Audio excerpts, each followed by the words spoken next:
के बारे में जानते हैं। इस पर प्रश्न आता है, प्रश्न तो छोटा रहता है लेकिन आप थोड़ा समझ लें। अष्टछाप क्या है, किसे कहते हैं? कृष्ण काव्य के प्रेरक वल्लभाचार्य जी थे।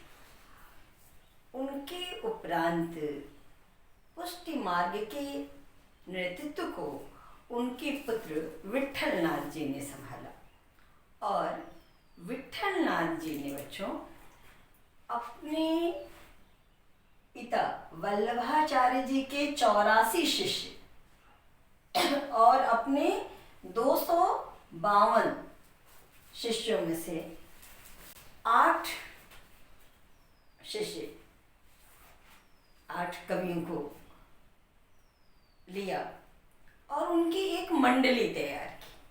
उसी को हम अष्टछाप नाम से जानते हैं। तो अष्टछाप किसे कहते हैं, ऐसा आया तो आप लिखें कि विट्ठलनाथ जी ने अपने पिता वल्लभाचार्य जी के 84 शिष्यों और अपने 252 शिष्यों 8 की एक मंडली बनाई, उसे हम अष्टछाप के नाम से जानते हैं। ये 8 कवि जब वीणा के तारों पर कृष्ण भक्ति के गीत गाते थे तो पूरा वातावरण कृष्णमय हो जाता था।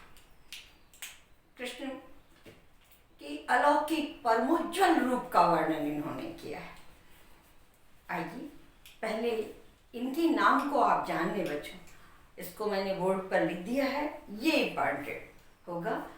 प्रश्न आ सकता है कि ये किसके शिष्य हैं, ये किसके शिष्य हैं, तो ये 8 नाम आप याद कर लें। देखिए अष्टछाप के कवि और गुरु का नाम हमने लिख दिया। पहले हैं सूरदास वल्लभाचार्य जी के, कुंभनदास वल्लभाचार्य, परमानंद दास वल्लभाचार्य जी के और कृष्णदास। ये 4 वल्लभाचार्य जी के शिष्य थे। नंददास विट्ठलनाथ के शिष्य हैं। गोविंद स्वामी, क्षिति स्वामी और चतुर्भुज दास ये विट्ठलनाथ जी के शिष्य हैं। तो आप इसको बार बार पढ़ के बच्चों याद कर लें कि ये 4 जो हैं वो वल्लभाचार्य जी के शिष्य हैं, ये 4 विट्ठलनाथ जी के शिष्य और 8 कहीं नाम पूछ दिया कि उन 8 कवियों का नाम बताइए जो अष्टछाप में हैं, तो इन 8 का नाम आपको देना होगा। 2 का नाम पूछा तो किसी 2 का दे दें।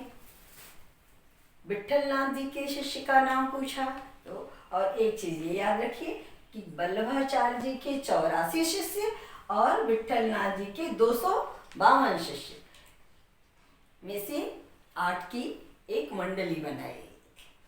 अब संक्षेप में बच्चों थोड़ा इन कवियों की विशेषताओं को जान लें, क्योंकि इस पर भी प्रश्न आ सकता है किसकी इनकी विशेषताएं। तो इनके उपास्य देव एक हैं, कौन है? कृष्ण है। अब आप इसको 1-2 लाइन में लिख सकते हैं। रागानुगा भक्ति, प्रेम वाली भक्ति, कृष्ण से प्रेम है इन लोगों को। कृष्ण के अलौकिक रूप का वर्णन किया गया है। समाज के प्रति उदासीन थे ये कवि, ये केवल कृष्ण की भक्ति में डूबे हुए थे। समाज में क्या हो रहा है, समाज की क्या परेशानियां हैं, इस पर इनका ध्यान नहीं था। सबकी उपास्य देव एक हैं, लीला भूमि एक है और सब में संगीत तत्व की मुख्य कि अलौकिक कृष्ण के परमोज्वल रूप का वर्णन किया है।